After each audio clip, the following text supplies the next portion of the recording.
Hi, everybody. Welcome to my bedroom. My husband and I used to have this joke about how our non-existent housekeeper, Soledad or Solitude, never did what we wanted her to do in terms of cleaning the house and getting things prepared.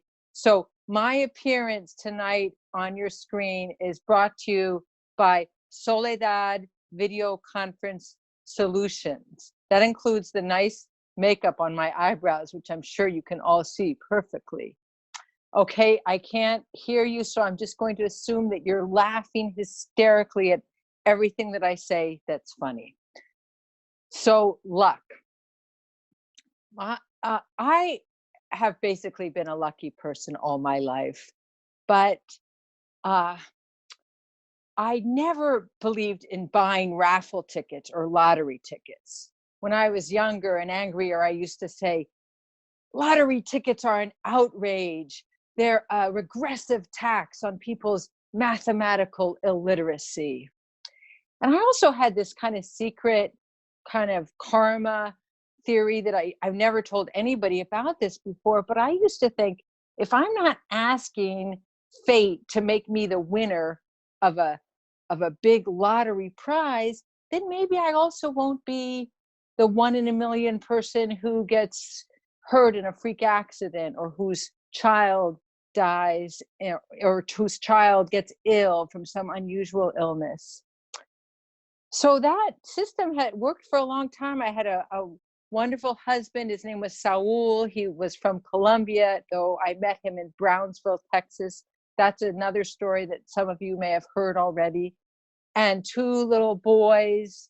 And I was working as a children's book author and living in Lancaster County and playing lots of soccer, and life was good. And then we became that rare case. We won that reverse lottery ticket when Saul got a rare kind of bone cancer called chondrosarcoma. And he died when my sons were 8. Mario was 8 years old and Gabriel was 9 years old. So 2 years later, we moved to Saul's hometown in Colombia. I told people that we wanted to improve our Spanish and spend time with Saul's big and wonderful family and get to know his country, which he loved so much. The secret ulterior motive that I didn't tell people about was that I thought this would be a wonderful way for them to develop magnificent soccer skills. So one day I was resting after having spent a hard afternoon in my tiny little backyard at the tiny little cement tub that I had, where I was scrubbing my my and my children's clothes with on the cement laundry device that people in rural Colombia have. And I'm sorry, I got a text even though I tried to prevent that.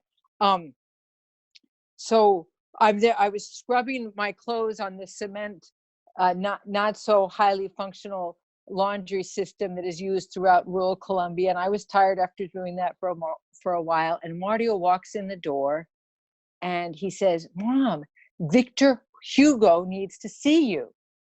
Now, we're not talking about a mysterious resuscitation of the late great French author of The Hunchback of Notre Dame and Les Miserables. This is the local, very popular and well-known bus driver. So I walk out to the mango tree where the bus stops, and Victor Hugo is there, and he's very excited because I have won 500,000 pesos. Now, unfortunately, the peso was quite devalued, and the math is complicated. You have to move the decimal point over 3 spots and then divide by 2. So it was actually about 250 US dollars, but still he was excited and everybody there was excited. But I crossed my arms and said, "What are you talking about? I don't buy lottery tickets or raffle tickets. And he didn't know what to say, and I didn't know what to say. And there was sort of a Victor Hugo prize patrol versus mom standoff there in front of the mango tree, and everybody was looking confused and upset. And then my neighbor jumps to her feet and says, Becky, I sold you that raffle ticket. Remember, I was raising money for my grandson's daycare. And I thought, of course, I would have definitely have done that. My dear mother raised money for child cares in New York for a long time. And so I accepted the prize, and I considered it a karmic message to buy a washing machine, which I did. Thank you so much.